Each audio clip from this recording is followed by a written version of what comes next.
He walked into class like a man walking into a storm he couldn't escape. The first thing his eyes did before the board, before the roll call, before even a single breath was scan the room for you. And you were there already in your seat. He exhaled quietly, almost like a breath he didn't realize he had been holding. You made it. You actually came. He didn't understand why it made him feel uneasy inside. Maybe it was because he knew how far away your family home was. Maybe it was because it meant you had to wake up really early to arrive on time. Maybe a part of him wished you wouldn't come, so you wouldn't have to see that look in your eyes again. But you didn't even glance up. Not when the chatter started, not when a few students side-eyed you and whispered, not when Heijin came late on purpose, making a scene and said, "No, nothing has ever happened." She just kept writing like none of them existed, and your face was unreadable, and that made him nervous even more. Because if someone was crying, we can tell that they are upset, but this silence scared the hell out of him. He took a deep breath and tried hard to keep his voice steady. "Settle down, let's begin." He didn't even realize how many times his eyes kept drifting towards you until one day, aging.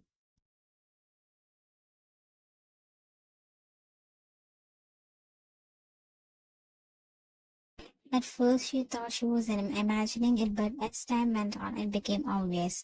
She was someone who spent her better part of these 2 years trying to get his attention. But you, the girl who barely talked to him, who got transferred, had him looking like he's worried about you. She turned her head slightly and looked at you. You still didn't have looked up once, and that's what pissed her off the most, because you weren't even trying to get his attention, yet you had it.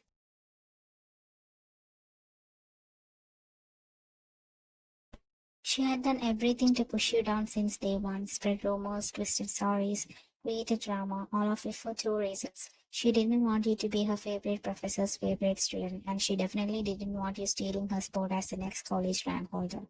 And she couldn't take it anymore, so she raised her hand to get his eyes off you. "Professor John, has the punishment of yesterday's incident been decided? I mean, she did push someone and in front of the whole class." Still, you didn't look up, but he saw the way your jaw clenched, the way you stopped taking notes midway, and that was all it took. "And she did ruin the theater. Shut up." His hand slammed down on the desk sharply, making half the room jump, including you. You looked up, but he wasn't looking at you. He was staring straight at Heijin.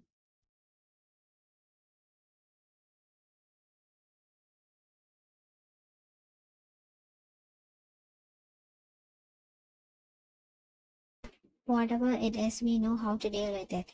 Her mouth opened maybe to say something else, but he cut her off before she could try. "I know you have a brain, Adrian. Use it for your studies, not for this." Adrian's face turned red and she sank back in the chair without another word. His eyes again searched for yours, but the moment you felt his gaze, you immediately looked away.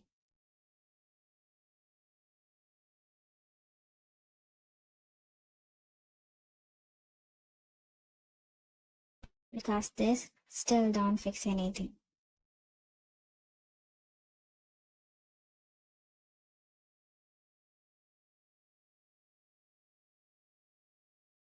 He had been waiting for you outside the library, standing there for a while, leaning against the wall like he wasn't slowly unraveling. He spotted you the second you stepped out with your book in hand, headphones in, eyes focused anywhere but on him. Wine. You heard him, but you just didn't talk. He took a step forward anyway, blocking your path slightly. "Can you just give me a second?"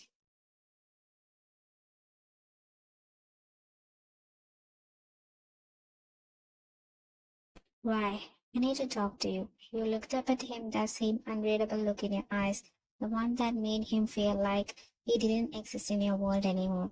"Why? I know you didn't do it, I swear. I never believed you really messed with that fire. And you still let it happen? Still stood there while she humiliated me in front of everyone? Still looked like at me like I was the problem?"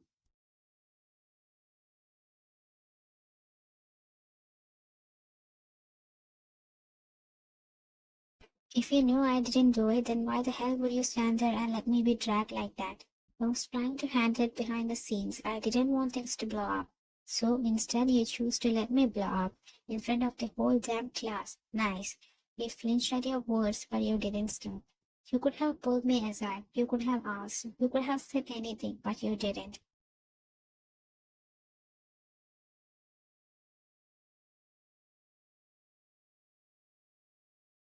He ran a tired hand through his hair, shoulders sagging under invisible pressure.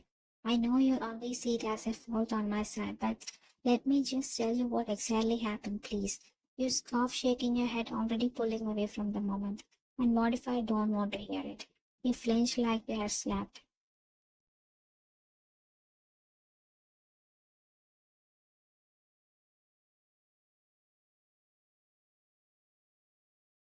I'm already the college's new headline. The girl who lashed out, who almost hit someone who can't take pressure. I already became the worst student in everyone's eyes, thanks for your silence. No, no, you didn't. I can prove that wasn't you. Prove what, Shango? That I'm not crazy, that I didn't explode for fun. You're late. You turned from him ready to walk again, but he caught your wrist gently.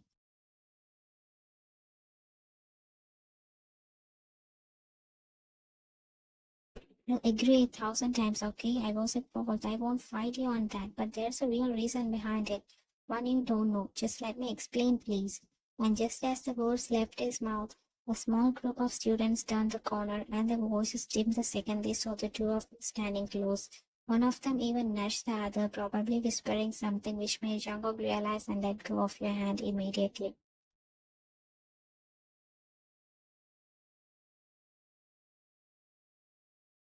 You didn't even say anything, just took a step back and walked away without looking back. He cursed under his breath for the way things spiraled, for not stopping you yesterday because of the lack of mental strength.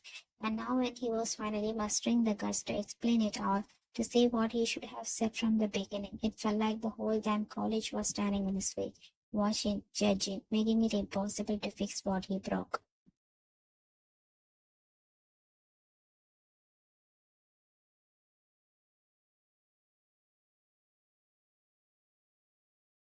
You stepped into your house and your legs are aching from the long ass commute you were starting to hate. It had been a few days since you left his house, since that fight.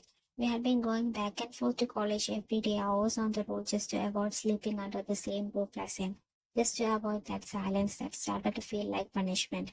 But the second you stepped into the living room, your entire body went still, seeing Jungkook sitting on the damn couch in your living room.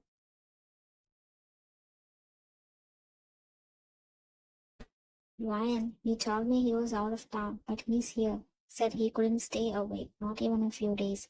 She said softly that two sweet town moms use when they're trying not to poke the bear. He looked up for a second to meet her sharp eyes, and he looked on instantly like it was too much. Look at him, Ryan. He looks so tired, like he hasn't slept for days. Take him to your room. Let him freshen up. You too, sweetie. I'll make dinner.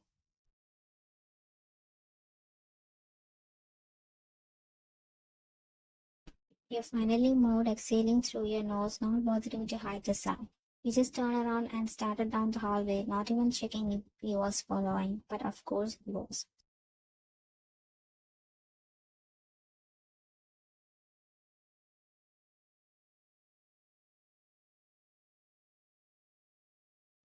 What is this? This whole act downstairs. What is it? You let out a tired breath. I didn't have any other way to talk to you. You scoffed, already shaking your head. How many times do I have to tell you, dude? I don't. Before you could finish, he had your wrist held down and your back flat on the bed.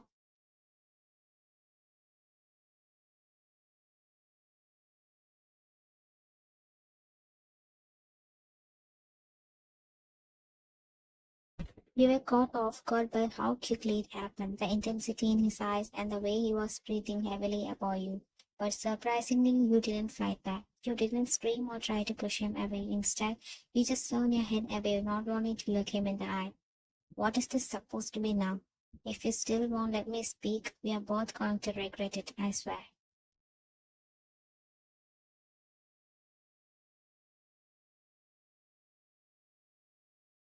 You swallowed the lump in your throat, biting the inside of your cheek.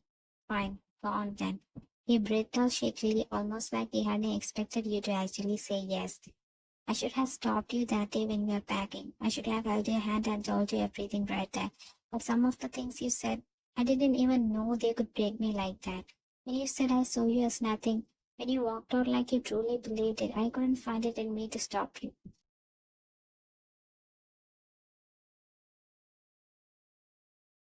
You blinked hard, but your face didn't turn towards it.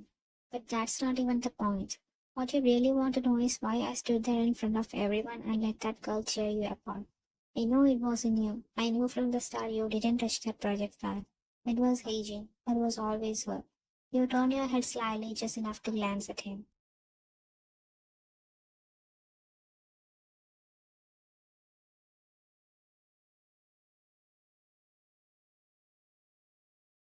Then why? Why did you let it happen?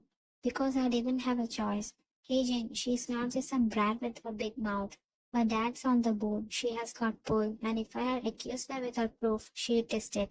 She would have taken it to the board, to her dad. They would have done more than just warn you. They would mark your file, give you a behavioral black mark, make it official that you were unfit for the college community. She'd be thrown out Ryan, and if she really wanted to go all in, and trust me, she would make it hard for you to get into any other college because that label, indisciplined, aggressive, conflict with peers, no one wants to take a student with that record. But that would have ruined everything.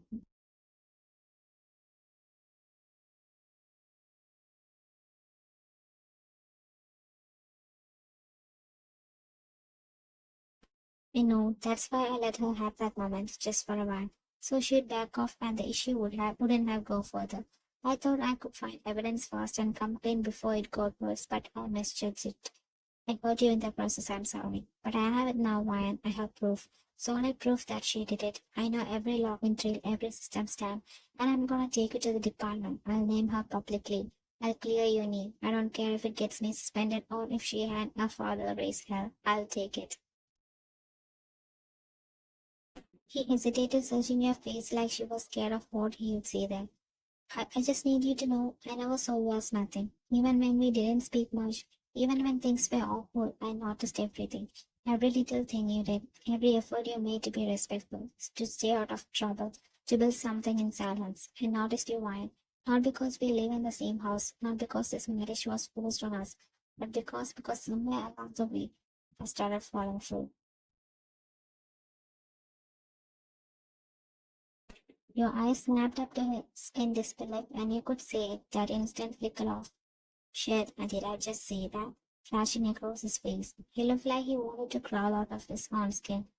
I didn't mean it like that. I mean, no, I didn't mean to say it now or like. He stumbled over every syllable like he was trying to show it all back in. But it was too late. You had seen it, heard it, felt it, and the brat bat had been splitting through your heart since the day he didn't defend you. The snap wide open. He was still hovering over you, looking broken, looking like he didn't even know where to put his hands anymore. Like maybe if he just stayed still, this would all reverse. But then you sat up slightly, grabbed him by the collar, and pulled him in hard and kissed him. Not out of impulse or confusion, but out of every damn thing you had been swallowing down, the pain, the silence, the sleepless nights, the part of you that hated him, and the part that never could.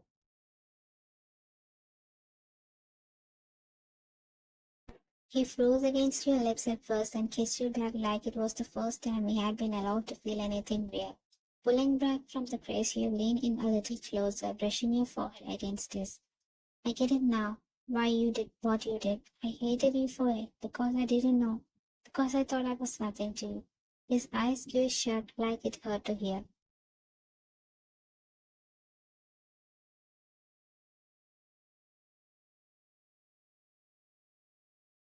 But I know now you weren't choosing her, you were protecting me, even if it broke me.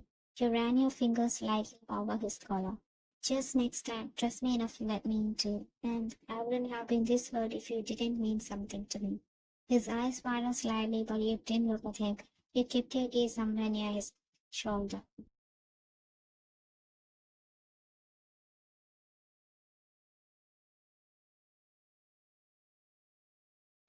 I kept telling myself this marriage was just a formality, that I shouldn't expect anything, shouldn't feel anything, that it was just business. But then you started doing all these quiet things, the little things no one else would have noticed, and I did. Your grip tightened a little, like saying it made you feel more bare than you lie. And somewhere between the silence and the small talks, I started caring more than I should have. Started waiting for you to say something or to just look at me the way I always looked at you. And when you didn't defend me, I thought I imagined everything. Thought maybe I was just fooling myself. So yeah, I was hurt, really hurt. Not because you stayed quiet, but because you stayed quiet. He looked at you like he didn't know whether to cry or kiss you again. And apart from keeping this a secret from college to avoid the talks, the rumors about favoritism, I really loved this one.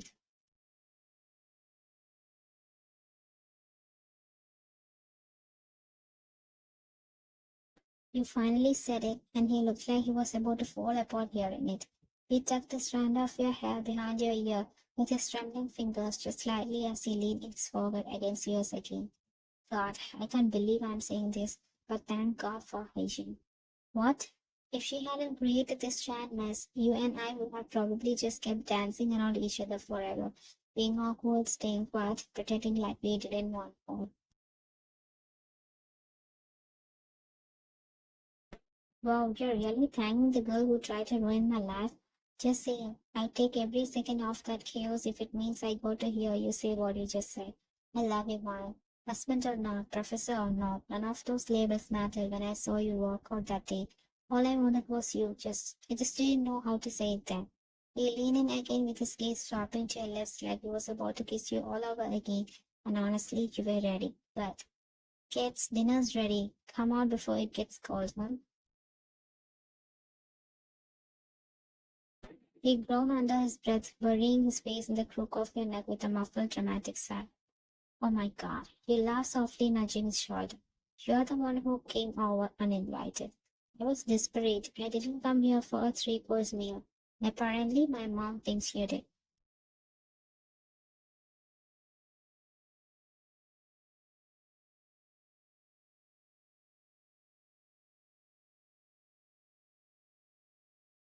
He sat up, rubbing the back of his neck awkwardly, I starting to roll them back at him. We didn't even freshen up. He looked at you almost shy now, but with that stupid charming grin he used when he knew exactly what he was doing. Want to freshen up together? You blinked then threw a pillow at him.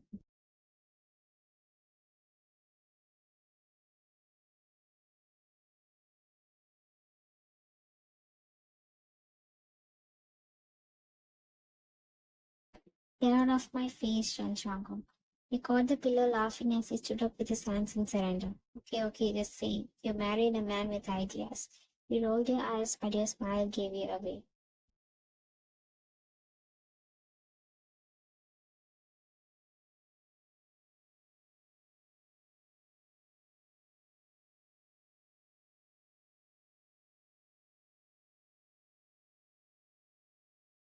You stood off to the side with your arms closed tight over your chest, unbothered. At least that's what you were going for. Heijin sat at the center of the table like it was a throne. Her friends sat a few seats down, whispering among themselves like it was already a done deal. It's been days since this issue came up, and yet there's still no formal punishment decided. I mean, this is about academic integrity. We can't just let it slide, right?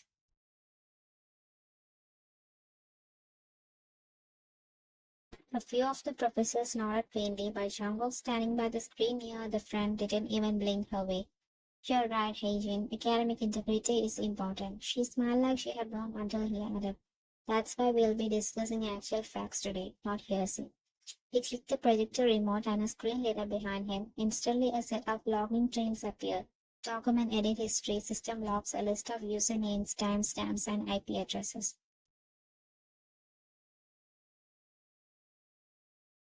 This is the edit log of the theory project file. As you can see here, the formatting was removed at 2:41. It clicked again and another file popped up, a student housing log, Wi-Fi assignments.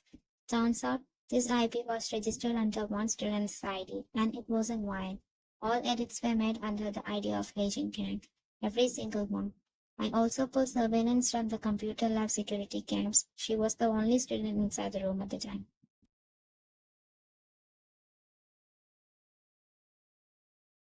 Ryan's didn't even open the document. The only time her name appeared was when the file was opened later to check it, but no edits were made from her side. He glanced at the professors, then back at Hagen. So if you're talking about fairness, I think it's time we looked at him who actually touched the file. As soon as he showed the logs, Hagen's face turned quickly. Her confident attitude disappeared in an instant. She started to fidget with her hands under the table, and you could see her legs shaking a little as whispers spread around the room.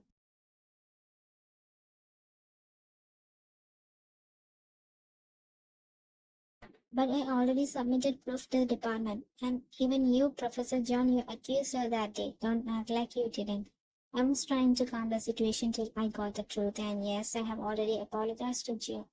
He called himself, but not in time, to Kim Moyen. You smothered your laugh, biting your lip at how close he came to outing your name. He looked adorably flustered.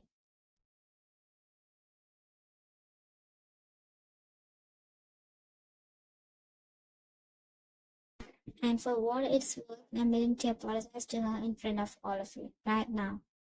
Why, I'm really so. It's okay, Jumbo. You don't have to repeat it again. It was like you dropped a bomb with the room. Every head turned to you, and even Jumbo blinked like someone hit the pause button in his brain because you had said it, his name, in front of everyone.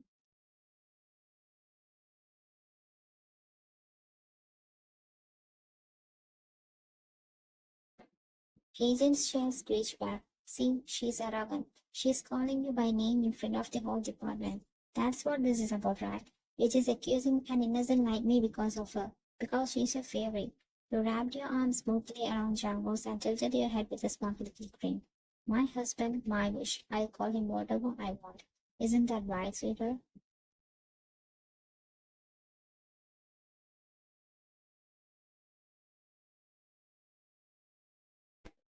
Husband?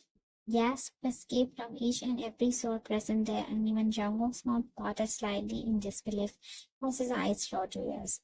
Are you serious right now? You're really ready to open up? Yes, Jungkook, two reasons. One, this is my gift for you, for everything you did, for standing up for clearing my name.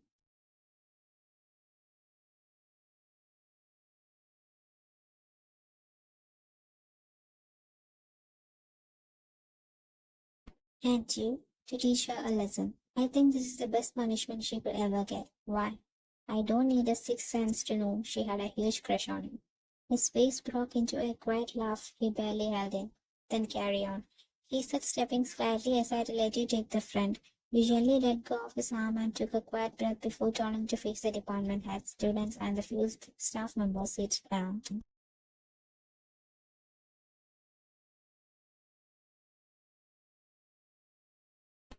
I know this is unexpected and I'm sorry for keeping it a secret. I didn't hide our marriage to deceive anyone. It's just I didn't want to be seen as someone who had earned grades or positions through favoritism. I didn't want whispers following me through every corridor, questioning whether I deserved anything I worked for. But now I realize that fear, that silence, it was mine and mine alone. And I don't want to carry it anymore. I'm proud to be his wife and I want to stop hiding from that. And lastly, I want to thank him for standing up for growing the truth, for doing more than I ever thought someone would do for me. And as for Heijin, everyone's different and you could see her eyes go wide waiting for the blow. I don't have any complaints. She made a mistake that happens. I have been hurt, sure, but I also have grown. And if my words count, you turn towards the seated professors. Please let it go. She doesn't need punishment. She needs a chance to be better.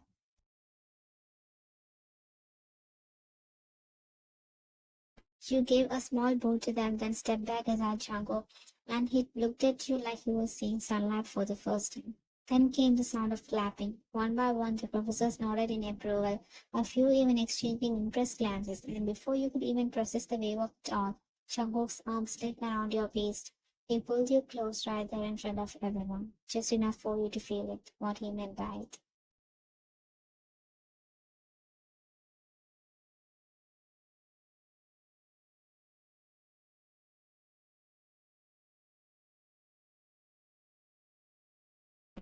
It was past midnight. Only light in the room came from the desk lamp which lit up your notebook as you wrote down one last line of notes. Your eyes felt heavy and your back ached, but you were set on finishing this chapter. Shangok, on the other hand, wasn't as patient. He had been lying on the bed for over an hour now, shirtless, Messy hair, blanket kicked halfway off, watching you like a starved man who wasn't getting what he wanted.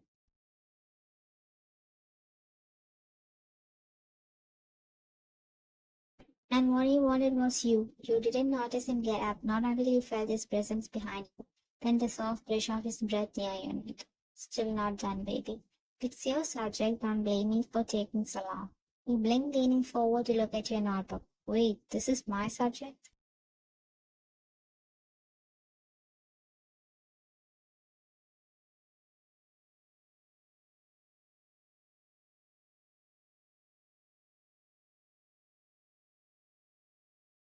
You nodded slowly, not even looking up. That's when he calmly snatched the book out of your hands and chucked it into the couch. Shango, too late.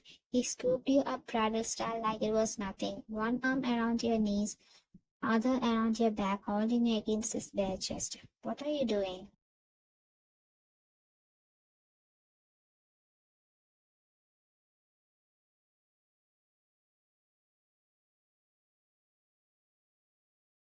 Up all night for my subject, huh? You should have just come to me earlier, baby. Daddy would have taught you better. Made you remember every little detail without opening a single damn book. Your fingers gripped his shoulder without meaning to, and that was enough fuel for him to tilt your head with your knuckle under your chin, forcing you to meet his eyes.